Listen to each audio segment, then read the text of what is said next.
Majors, went to Europe to find herself, then came home and married Joel, the human equivalent of a LinkedIn profile and a blazer. I paid for half of the wedding. My parents couldn't afford it but somehow still managed a 2-week cruise right after.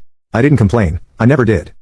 Even when they joked that I was the family accountant, I kept helping, paying for Dad's dental surgery, sending money when Mom said the heat bill was overdue, even covering part of my cousin Laura's tuition when she got waitlisted for a scholarship.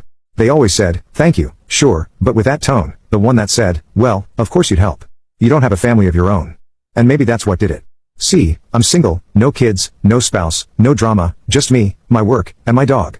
And in their eyes, that meant I had nothing better to do than fund their messes. Natalie especially treated me like her personal failsafe. When Joel lost his job, she called me first, just a small loan. When her car broke down, she said, "You make 6 figures. What's 2 grand?" When her kid needed therapy and insurance wouldn't cover it. Yeah, guess who she called? I always helped. Always. Because I told myself it was family. But helping turned into obligation, then into expectation, and then into demand. It started small, backhanded jokes at dinner. "Oh, you brought wine? Must be nice to afford good wine. Of course, you're early, you have no kids to worry about. I wish I could work late every night and avoid my husband too." Then it got uglier. "You are so cold. Maybe that's why you're still alone. You don't understand real stress. You don't have a real life. You're just bitter that no one needs you. Except they did need me, constantly, financially, quietly, behind closed doors." And then came the text, "Natalie, hey, can you co-sign for a small business loan? Joel and I want to start a wellness cafe." Me, no. Natalie, wow, really? And then came the silence. That was 3 months ago.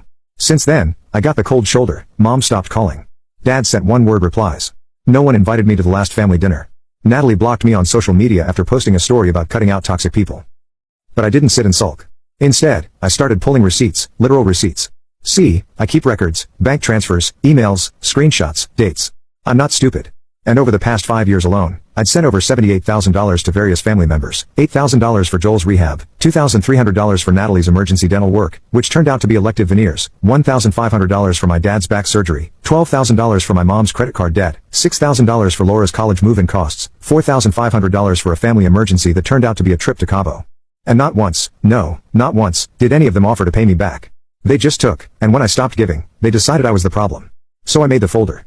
Inside, every transfer confirmation, every email and text request for money, screenshots of Natalie calling me manipulative to her friend because I said no to the loan, a timeline of every major payment I made in the last 5 years, and as a cherry on top, copies of Facebook and Instagram posts where they mocked me. I have screenshots of Natalie calling me a cash cow with no spine in a private comment thread she didn't know I had access to. So yeah, that's what she saw when she opened the folder. That's what made her scream because Natalie wasn't just exposed. She was dismantled, fact by fact, line by line, page by page, all while the rest of the family realized what they had done. My mom looked ready to faint. Joel stared at the line that said $4,200 to cover Natalie's credit card used at a hotel in Santa Monica with someone